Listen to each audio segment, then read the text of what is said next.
Falegnameria Paludetto. Da più di 60 anni. Il legno su misura a casa tua.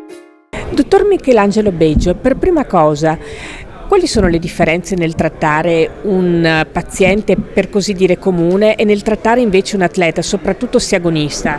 In effetti, contrariamente a quello che si pensa, l'atleta cosiddetto agonista e professionista innanzitutto ha un accesso alla diagnostica, bisogna vedere le cose come stanno, molto più rapida, molto più precisa, come abbiamo già sentito finora, con apparecchiature di ultime generazioni, e quindi abbiamo una diagnostica più fine. Abbiamo poi una disponibilità della persona rispetto al comune atleta che magari lavora ad essere più adeso al programma di cure, quindi abbiamo una perfezione su quello che viene proposto e poi eseguito.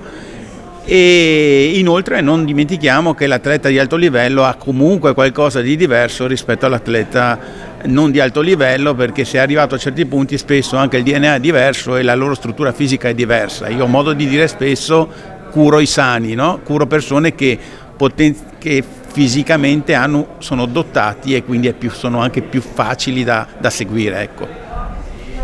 Per quanto riguarda il fatto di seguire un atleta nel 2023, qual è l'approccio in particolare che si usa all'Humana Rail Venezia?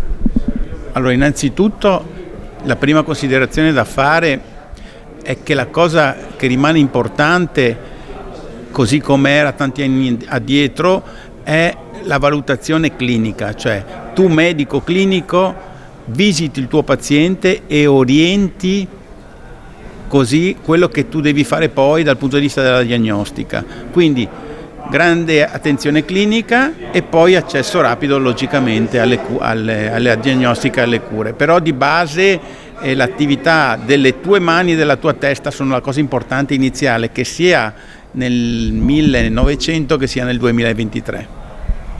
Per quanto riguarda il basket, questo sport particolare, che cosa lo distingue dagli altri?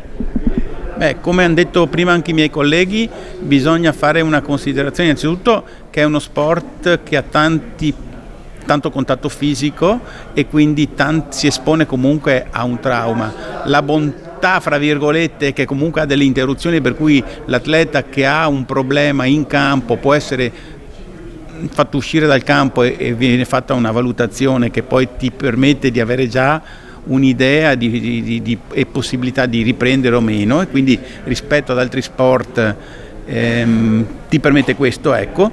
E non sono poi traumi ad altissima energia come può essere in sport che usano automezzi, mi viene in mente le moto, per cui il grandissimo trauma è difficile che ci sia, fermo restando che esistono, l'abbiamo visto anche qualche anno fa, dei traumi cranici che poi sono stati nei pazienti a pericolo di vita, nel giocatore a pericolo di vita, però sono casi più rari rispetto ad altri sport. Tuttavia il piccolo trauma è molto presente.